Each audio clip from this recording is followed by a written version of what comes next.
Всем привет, дорогие друзья, с вами канал For Crypto Monsters.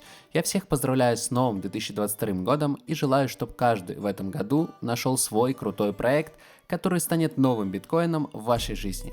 Ну а сегодня я разложу по полочкам проект RaceFi, чем полезен, как поиграть, где закупить токен и так далее. Ведь это гонки на Solana, что может быть интереснее?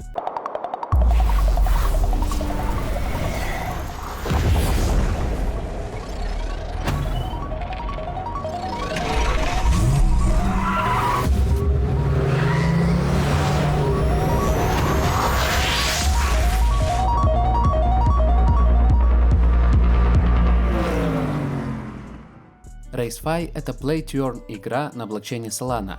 Недавно у нее прошло IDO на SolRaiser и на Agent Starter, и принесло оно с первого разлока уже 6 иксов, а на пике 20 от вложений. Но значит ли это, что проект хороший? Давайте разберемся. Итак, гонки на блокчейне с возможностью заработка. Казалось бы, что может быть лучше? Два активных токена, один для внутриигровых действий, другой для покупки NFT, голосований и стейкинга, машинки, трассы, рельеф, все в виде NFT, из партнеров Alpha Moon Capital, X Network Capital и другие. Но что насчет геймплея?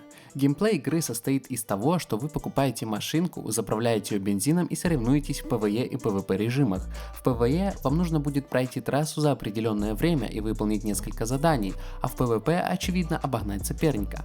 Но в игре также будет присутствовать боевая гонка, где не будет ограничений по времени, а нужно будет просто уничтожить все машины оппонента. Для этого в игре будет присутствовать оружие, щиты и супер нитро. Также вы сможете участвовать в турнирах, которые разработчики обещают сделать уже этой весной. Там вы сможете объединяться в команды и выигрывать ценные призы. Весь мир RaceFi будет состоять из нескольких локаций, а именно гаража, где вы сможете улучшить машину, поменять цвет или выбрать вовсе другой спорткар, заправки, где перед заездом каждому гонщику нужно залить полный бак, чтобы победить в гонке, шоурума, где можно будет посмотреть и купить новые машины, а также какие-то подходящие детали, совет игроков, который поможет принимать решения участникам игрового мира путем стейкинга монеты, и недвижимость, где можно будет выбрать трассу или полностью землю для своей гонки.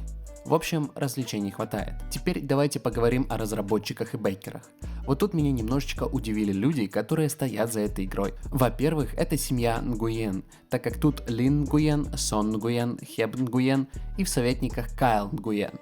Но это ладно, может однофамильцы или какая-то продвинутая семья, не так важно. А важно то, что некоторые из них уже были замечены вместе с еще одним советником Стивеном Ли в одном проекте, который назывался PolRare. На данный момент он не активный и все соцсети удалены. Он должен был запустить все функции еще во втором квартале 2021 года, но видимо что-то пошло не так. Но это уже опустим. Может у этой команды что-то не получилось или произошли какие-то непредвиденные обстоятельства. Однако дальше мы видим лидера мнений Кевина Абдулрахмана. Он состоит в советниках, это хорошо.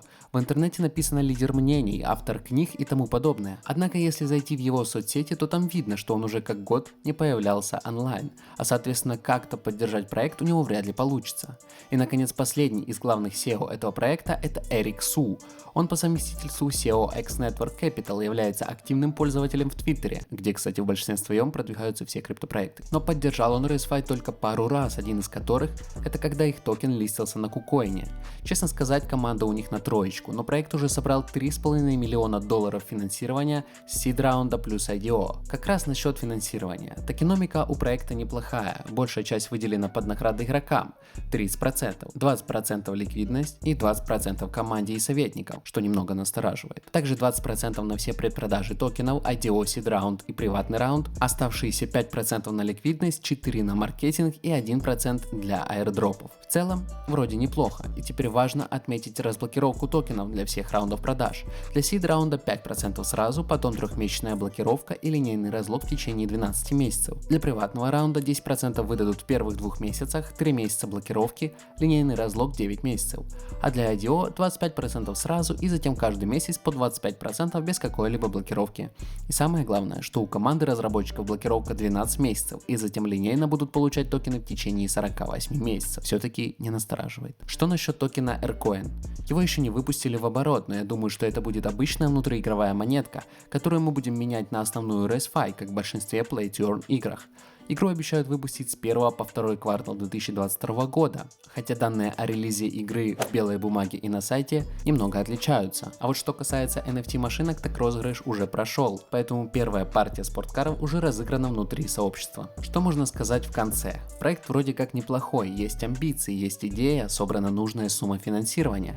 Настораживает только команда, но будем надеяться, что они извлекли отличный урок со своего прошлого проекта и этот доведут до конца. Кстати, если вы хотите узнавать новости и интересные проекты раньше, для вас у меня есть телеграм-канал, где я все это публикую. На этом у меня все, с вами был канал For Crypto Monsters, а я желаю вам побольше удачи во всяких ништяках и хорошего времяпрепровождения в криптовалютной индустрии. Всем спасибо, до новых встреч, пока-пока.